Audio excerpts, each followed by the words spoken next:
Et donc nous accueillons Marilène Vincent, qui était déjà venue d'ailleurs à Agenmo lors d'un précédent salon.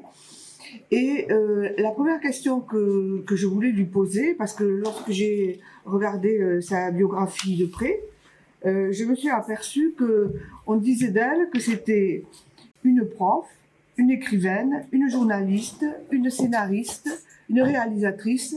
Alors ça faisait beaucoup de choses. Alors la première chose qu'on va lui demander, qui êtes-vous vraiment? Bon, tout d'abord, merci de m'accueillir. C'est vrai que c'est la deuxième fois que je viens à Agenmo. La première fois, c'était pour après la sortie de mon premier livre, Henri IV et les femmes, et c'était il y a 10 ans. Donc je me suis mise à l'écriture il y a 12 ans, très exactement, et me voilà ici, aujourd'hui, parmi vous. Merci à vous tous d'être là. J'aurais presque envie de dire à vous toutes, parce qu'il y a quand même plus de femmes que d'hommes. Vous avez remarqué ça? Bon, à quoi c'est dû? On parle d'amour, ça fait peur aux hommes, je sais pas. C'est possible. Hein? Bon, en attendant, pour répondre à votre question, oui, c'est vrai que dit comme ça, la liste, elle est un peu longue. Je sais pas s'il faut s'en excuser. Non, en même temps, je suis fière de tout ce que j'ai pu faire, de tout ce que j'entreprends, et c'est pas fini. Alors, pourquoi on en arrive à avoir une petite liste comme ça? Parce que je crois que je suis une curieuse de nature. Je suis très curieuse. Je suis une passionnée et une curieuse. Alors, quand vous cumulez les deux, donc ça tous fait les domaines vous intéressent? Je dirais peut-être pas tous les domaines, mais beaucoup de choses m'intéressent.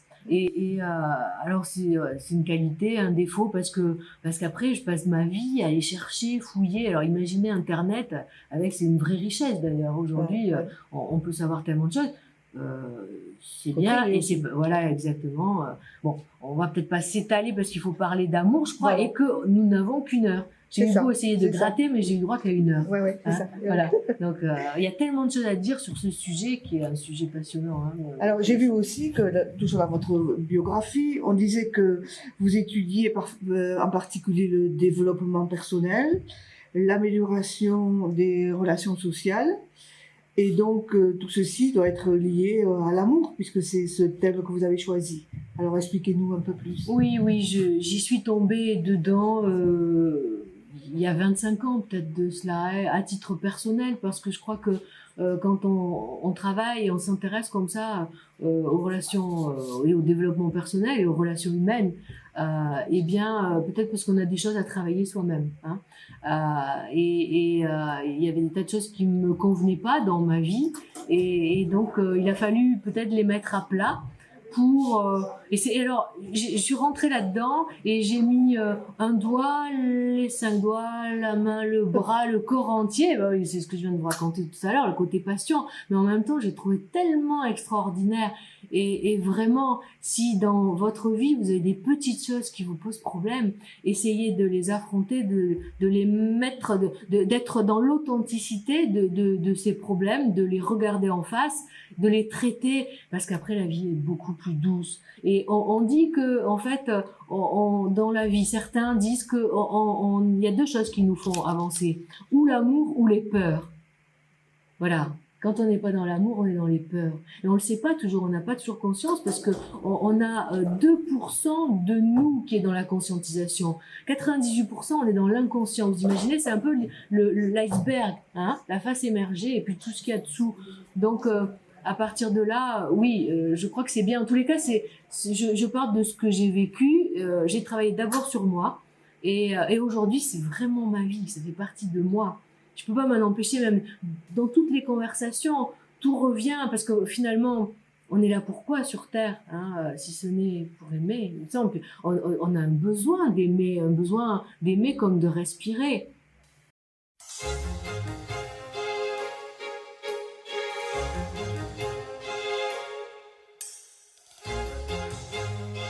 On a tous notre part de responsabilité. Chacun doit faire sa part. Ça me fait penser au colibri si cher à Pierre Rabhi. Ça me fait penser à Gandhi qui dit « Sois le changement que tu veux voir en ce monde ». Oui, bien sûr, il nous faut modifier nos actions, modifier nos pensées, modifier nos émotions aussi. Il y a tout un travail, vous voyez, à faire, parce que si on s'intéresse un petit peu à la physique quantique, par exemple, qui dit que la pensée est créatrice, eh bien peut-être que si on modifie nos pensées, si on veut voir un monde plus beau, un monde plus serein, un monde plus humain, un monde bienveillant, un monde dans le respect des valeurs, enfin, ça fait beaucoup de choses à modifier, mais le basculement peut se faire assez rapidement. Et si je parle comme ça, c'est parce que je crois que je suis une preuve aussi de ce basculement, parce que je n'ai pas toujours été comme ça, loin s'en faut. Vous savez, à titre personnel, on a tous eu des épreuves, des expériences négatives, et ces expériences sont formatrices finalement, parce qu'elles nous permettent, au bout d'un certain temps, pour reprendre le sketch de Fernand Reynaud, vous voyez, certain temps, il ne sera pas le même pour tout le monde, mais à un moment donné, ils nous permettent de basculer, ou pas.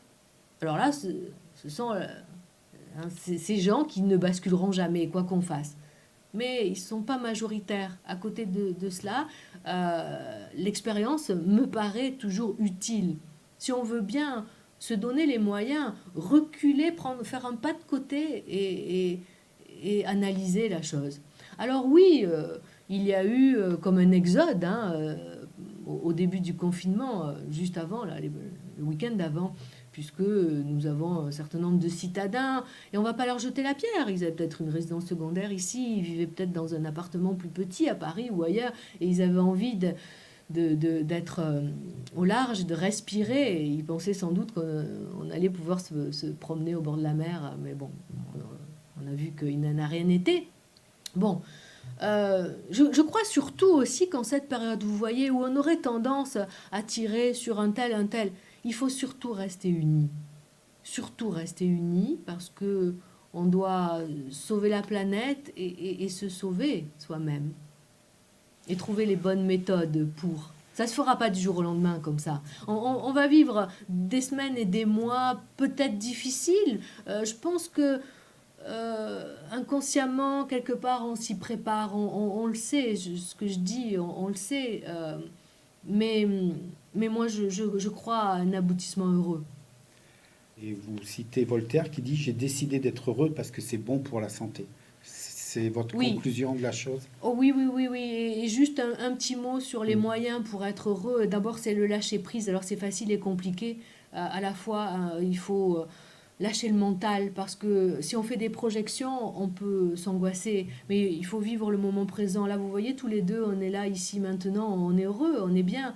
On pourrait rajouter un peu de musique. On pourrait rajouter un peu toutes les passions qui nous plaisent. On pourrait rajouter, simplement, j'aurais envie de dire, quand ça va pas bien, respirez un bon coup, je vous assure, ça ira mieux. Expérimentez-le aussi, ne me croyez pas sur parole.